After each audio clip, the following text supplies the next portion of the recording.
नेता में नैतिकता हो या न हो, लेकिन उसे विशेष दर्जा मिलना चाहिए। जनप्रतिनिधि धीरे धीरे जन विरोधी कैसे बन गए? जन विरोधी ही नहीं, ये तो अपराधी भी बन गए। नहीं साहब, अब तो पहले अपराधी बनो फिर नेता, और यदि नेता पहले बन गए हो तो कुछ अपराधी पाल लो और फिर उन्हें भी माननीय बना दो। नमस्कार, आप देख रहे हैं अपनी बात अनिल के साथ। आम जनता से लेकर न्यायालय तक परेशान है कि संसद के मंदिर में अपराधी घुस कैसे जाते हैं या बैठ कैसे, और जब तक आरोपी हैं तब तक माननीय है और कायम है माननीय का रुतबा। आपने देखा होगा कि जेल की सजा काट रहे चारा घोटालेबाज लालू यादव का छाता एक पुलिस वाला अधिकारी लेकर कैसे चल रहा है।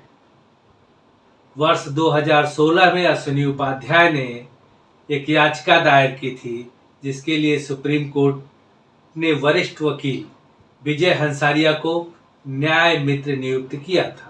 हंसारिया ने अपनी रिपोर्ट कोर्ट में पेश की, जिसमें कहा गया है कि दोषी ठहराए गए जनप्रतिनिधियों के चुनाव लड़ने पर सिर्फ 6 साल का ही प्रतिबंध क्यों होना चाहिए। इससे राजनीति के अपराधीकरण को रोकने का उद्देश्य पूरा नहीं होता। वर्तमान कानून के तहत नेता रिहाई के बाद से केवल 6 साल तक चुनाव लड़ने के लिए योग्य होते हैं। इससे कोई व्यक्ति रिहाई के 6 साल बाद चुनाव लड़ने के लिए पात्र हो जाता है, भले ही उसे रेप जैसे जघन्य अपराधों या ड्रग्स, आतंकवाद, भ्रष्टाचार मामले में दोषी ठहराया गया। हंसारिया ने शीर्ष अदालत में दायर अपनी 19वीं रिपोर्ट में सुझाव दिया कि नेताओं के चुनाव लड़ने के लिए उनकी अयोग्यता पर स्वतंत्र रूप से विचार किया जा सकता है। अब नेता की हालत ये होती है, लेकिन सरकारी तंत्र में अगर आप सरकारी नौकरी कर रहे होते हैं तो आपके साथ क्या होता है। एमिकस क्यूरी यानी न्याय मित्र वकील विजय हंसारिया की रिपोर्ट सुप्रीम कोर्ट द्वारा दोषी ठहराए गए राजनेताओं की चुनाव लड़ने की पात्रता के मुद्दे पर सहमति जताने के कुछ दिनों बाद ही आई है। उन्होंने गुरुवार को सुप्रीम कोर्ट में बताया कि जहां सरकारी कर्मचारियों को दोषी ठहराए जाने पर बर्खास्त कर दिया जाता है, वहीं इस तरह के पद पर बैठे एक राजनेता को केवल 6 साल के लिए अयोग्य ठहराया जाता है। और नेता तो बहुत बड़ी चीज है, वो बड़ी जगह पर है तो बड़ा अपराध कर सकता है। छोटे से चतुर्थ श्रेणी कर्मचारियों पर भी एक्शन होता है।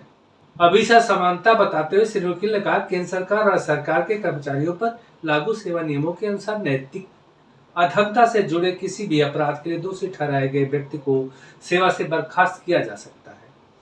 यहाँ तक कि चतुर्थ श्रेणी कर्मचारी को भी दोषी पाए जाने पर सेवा से बर्खास्त कर दिया जाएगा। क्लास 2 और क्लास 3 के कर्मचारी और सर्विस एक्ट 1951 के तहत किसी भी पद पर रहने वाले व्यक्ति को की तो बात छोड़ दीजिए, क्लास 4 तक पर लागू होता है, लेकिन इन माननीयों पर लागू नहीं होता है। चाहे देश बेच दो, कुछ भी कर लो, लेकिन 6 साल रहो, इसके बाद फिर जाके चुनाव लड़ो, अब मुफ्त की रेवड़ियां बांटो, और फिर क्या है, फिर तो आप माननीय हो ही। जब सरकार सरकारी नौकरी करने वालों की पेंशन बंद कर रही है, तो वही नेताओं को बेतहासा पेंशन भी मिल रही। पे कमीशन की रिपोर्ट हो, महंगाई भत्ता, वन रैंक वन पेंशन पर फैसले लेने में सरकार को 10 को लग जाते हैं, लेकिन इनकी सैलरी बढ़ाने में जो पास होता है संसद या विधानसभा में, 10 मिनट भी बहस नहीं होती और तुरंत पास हो जाता है। उगाही और व्यापार से अकूत दौलत के मालिक के जेल से भी अपनी समांतर सत्ता चलाते हैं। न्यायालयों में न्यायाधीशों को भी इनसे डर लगता है, या तो इनके मुकदमे सुनने में देरी की जाती है या इनको जमानत दे दी जाती है। अब सुप्रीम कोर्ट जाग रहा है तो सरकार को भी चाहिए कि कुछ कानून में बदलाव हो, जिससे अपराधी संसद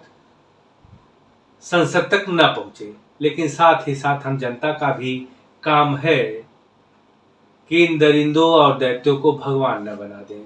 जनता का आशीर्वाद मांगने वाले ढोंगी जनता और देश दोनों को चूना लगा देते हैं, लेकिन लगता है कि सुप्रीम कोर्ट की इस मुहिम से अपराधी नेताओं के प्रति सख्त रवैया अपनाया जाएगा।